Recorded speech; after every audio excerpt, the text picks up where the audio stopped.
What's going on, everybody? I want to talk to you about something that most people are getting completely wrong.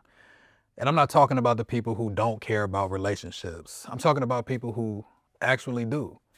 People in faith communities, people in therapy, people who listen to podcasts and read books and honestly, genuinely want to do better. But they still getting it wrong because the framework that they're working from is broken. Now, here's what I mean. Before you check out, just give me a second. Listen to me.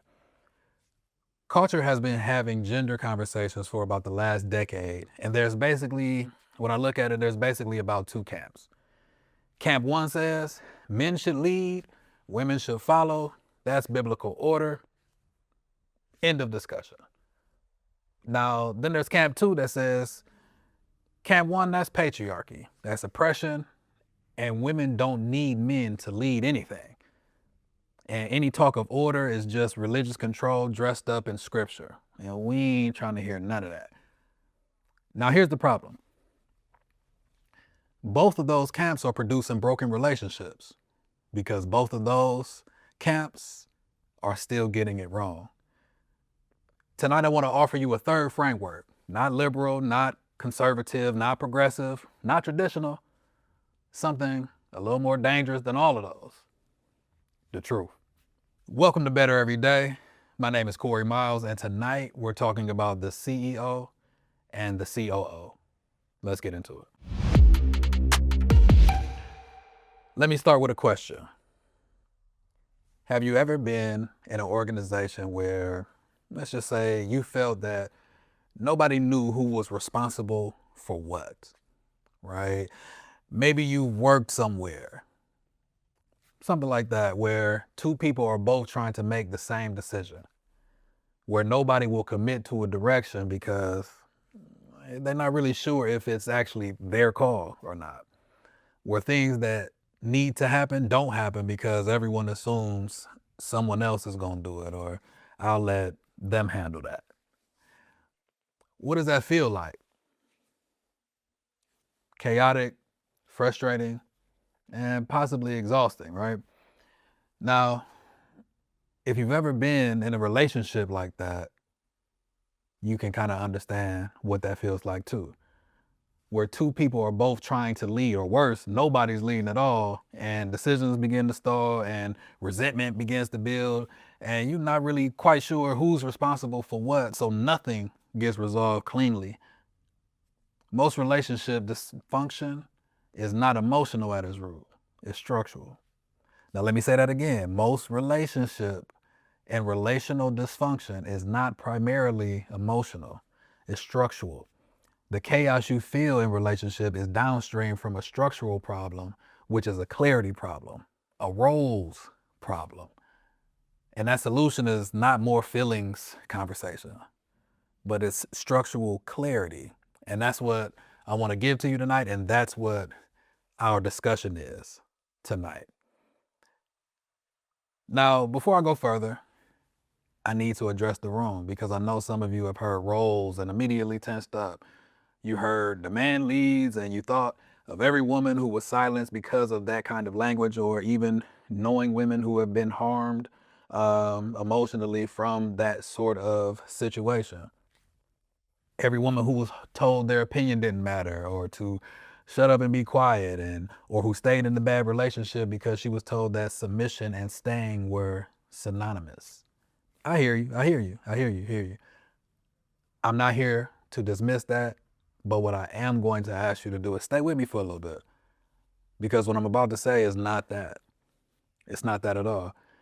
And if you leave before we get there, you'll walk away with the same broken framework that you already came in with. So just stick with me for a little bit and let's walk through this together. Let's get better every day. Now, some of you have heard roles and you thought, finally, someone's going to back me up. Men lead, women follow. That's the word. That's the Bible. I'm going to ask you to stay too, because what I'm about to say is also not that. And if you think that tonight is going to be permission to dominate, you're going to be disappointed, because this ain't that either. We're going somewhere different. So I'm just going to ask you to buckle up, strap in, just spend this next 45 to an hour with me, so that we can unpack this thing successfully and we can all leave out of here with something greater that we can use in our lives. Now, here's the framework that I want to introduce tonight.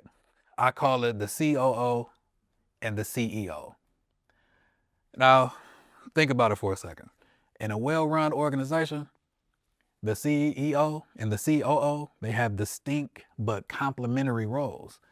The CEO, they normally set direction, vision, culture, the big picture. The CEO asks, where are we going and why are we going there? Now, the COO, that's normally the implementer. They refine and execute and optimize. And the COO asks, how do we actually get there? What are we missing? What needs to change? Now, here's the key thing about a great CEO and COO relationship. The COO is not subordinate in value. They're not lesser. In many well-run companies, the COO is the most operationally brilliant person in the room. And quite honestly, the CEO might be lost without them.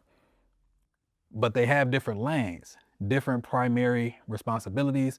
And when those lanes are clear, both people know what they own, the organization runs smoothly. When those lanes are unclear, when the COO is trying to set the vision and the CEO is trying to manage the operations, now you got conflict. You get an organization that's fighting itself. Now, let's pause for a minute and we want to apply that to relationship, right? The masculine role in a relationship is primarily the CEO function: direction, stability, decision-making, vision, coverage, meaning I'm taking ownership of the outcomes. The feminine role is primarily the COO role. It's discernment and refinement and implementation, relational intelligence, the ability to see what the vision is missing before it actually becomes a problem. Now, here's what I need you to hear. Neither of these things is more important than the other. But you cannot run an organization without vision. You'll get drift instead of vision. And you cannot run an organization without execution, or all you have is a dream.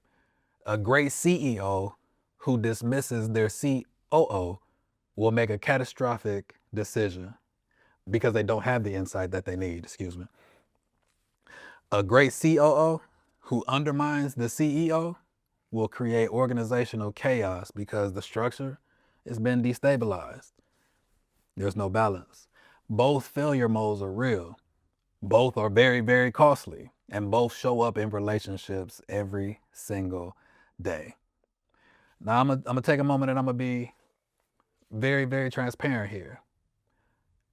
The reason relationship framework like this gets distorted in both directions is almost always traced back to some sort of pain and or trauma.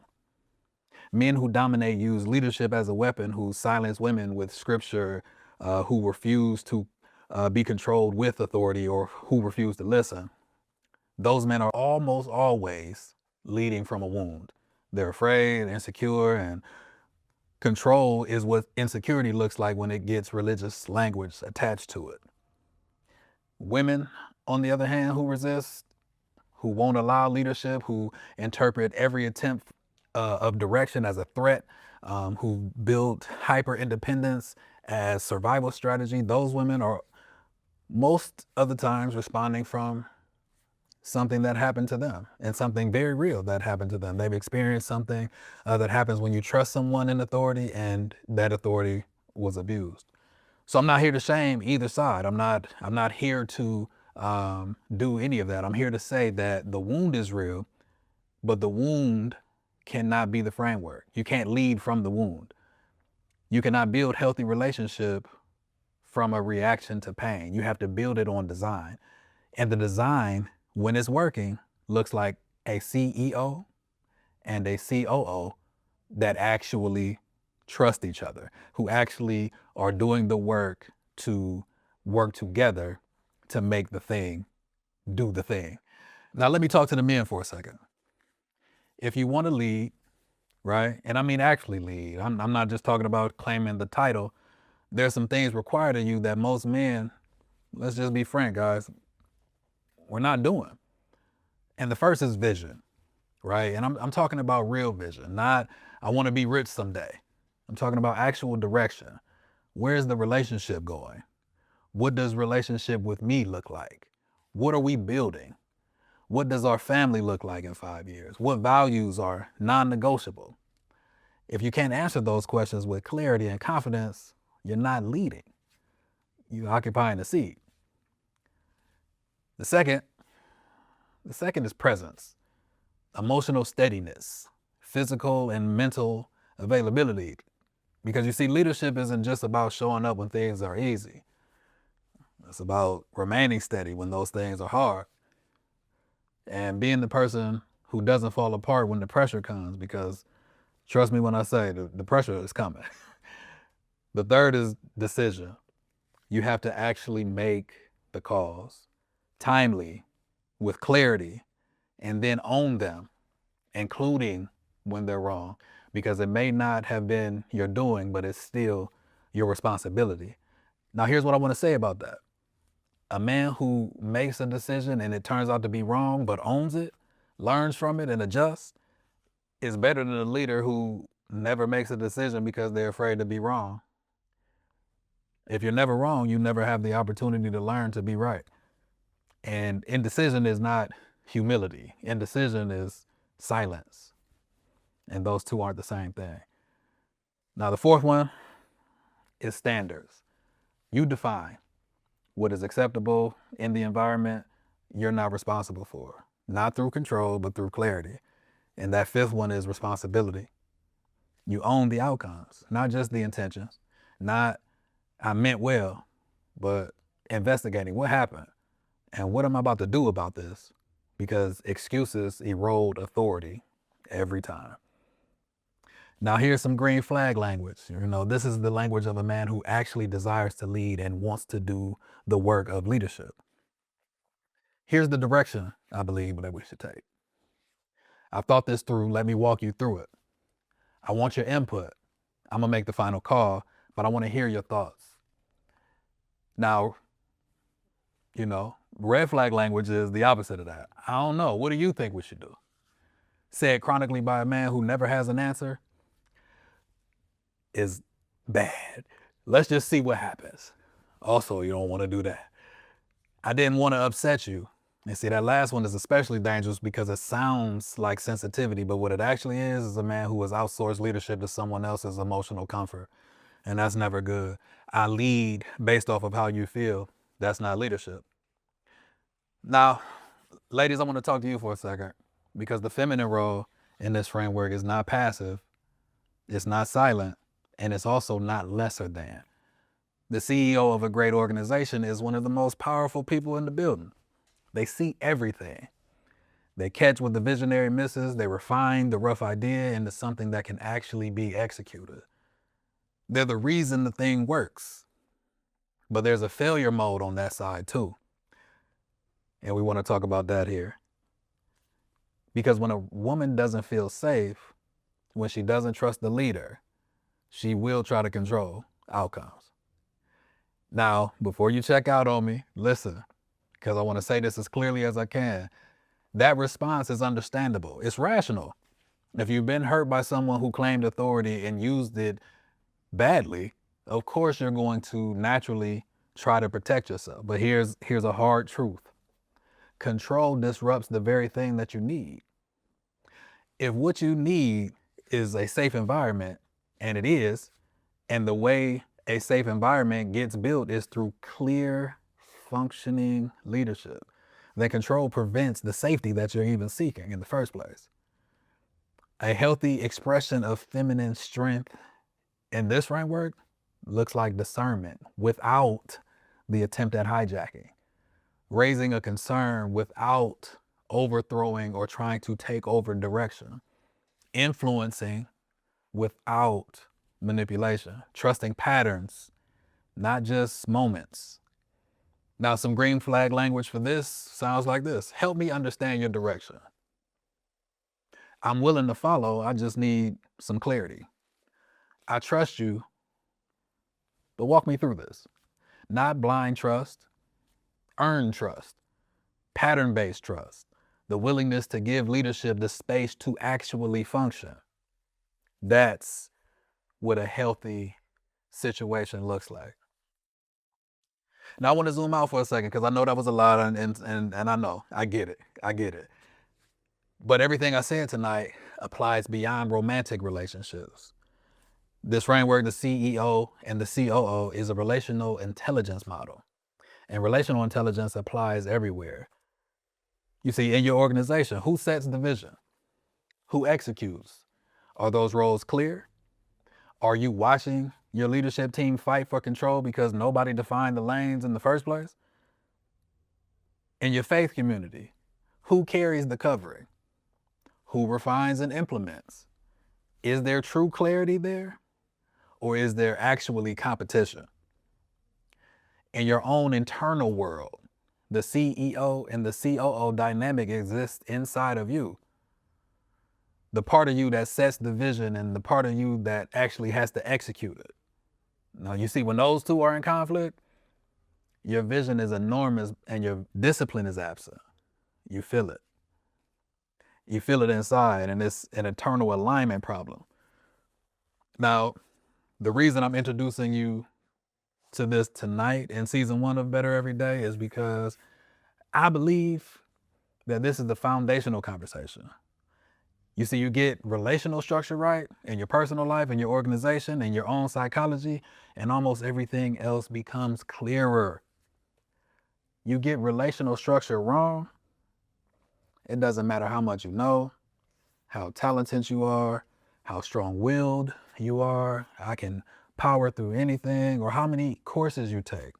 You're going to keep circling the same dysfunction. Now, order creates peace. That's not a religious statement. That's organizational truth. Misalignment creates tension. Even between two good-meaning people, it still creates tension. Now, here's what I want to leave with you today. The goal of this framework is not to put anybody in a box. It's going to give you language for something that's been confusing. You've been feeling it, but you didn't have language for it. You didn't know how to explain it, but you knew what you felt. The relationship where nobody knows who's responsible for what. The dynamic where two people are both pulling in the same direction. The exhaustion of partnership without structure. You've also felt it maybe, in the brief moments when it does work. When somebody leads clearly and someone that trusts leadership, and together you actually move somewhere. It's like, it's a breath of fresh air when the vision and the execution actually line up. Now, it's available, and that's what we are building towards. Not men dominate, women submit. Not nobody leads, we're all equal all the time, but a restored order of things. You see, functioning structure, complementary roles, mutual trust, the CEO and the COO, both needed, both powerful, both are irreplaceable. That's better every day. Now, next week, we're going to talk about soft men and safe places. What does it actually mean for a man to be emotionally available without losing his frame? We're going to talk about that in episode 2. So make sure that you tap in, subscribe, like, do all of the things. Also, drop it in the comments what you think about tonight. Anything that resonated with you. Where do you want me to go deeper at? How do you want to expand this conversation? Because it's not a lecture. I want to help us all get better every day. I'll see you next Wednesday.